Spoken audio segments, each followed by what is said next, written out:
ناظرین کرام، السلام علیکم ورحمۃ اللہ تعالی وبرکاتہ۔ سواگت ہے آپ تمامی حضرات کا اپنا جمالی نیٹ ورک میں۔ امید ہے آپ تمامی حضرات بخیر و عافیت سے ہوں گے۔ آج ہم آپ کے روبرو ہیں خواب کی کچھ باتوں کو لے کر۔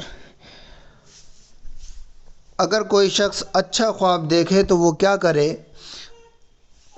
سرکار کونین تاجدار دارین صلی اللہ علیہ وسلم نے ارشاد فرمایا، جب اچھا خواب دیکھیں تو بیدار ہونے پر اللہ تعالیٰ کی حمد بجا لائیں اور کہیں الحمدللہ، اور صرف دوست یا عالم سے بیان کریں۔ علم تعبیر جاننے والے ائمہ فرماتے ہیں کہ خواب نہ عورت سے بیان کریں نہ دشمن سے بیان کریں۔ اگر کوئی شخص برا خواب دیکھے تو وہ کیا کرے؟ محبوب خدا سرکار مصطفیٰ صلی اللہ تعالیٰ علیہ وسلم نے ارشاد فرمایا، جب کوئی شخص برا خواب دیکھے تو بیدار ہونے کے بعد بائیں جانب 3 مرتبہ تھو تھو کر دے اور 3 مرتبہ تعوذ یعنی اعوذ باللہ من الشیطان الرجیم پڑھیں اور کروٹ بدل لیں اور کسی سے بیان نہ کریں، نقصان نہیں پہنچے گا۔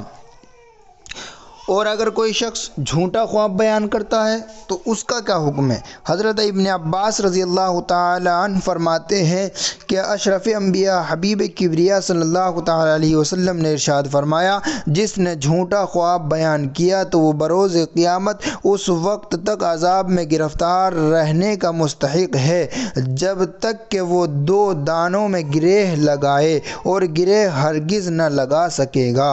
اور جو شخص ایسے لوگوں کی باتوں کی طرف کان لگائے جو اس کو سنانا نہیں چاہتے تو قیامت کے دن اس کے کانوں میں شیشہ پگھلا کر ڈالا جائے گا، اور جو شخص تصویر بنائے گا تو قیامت میں اس وقت تک عذاب میں مبتلا رہنے کا حقدار ہوگا جب تک اس میں روح پھونکیں، اور روح ہرگز نہ پھونک سکے گا۔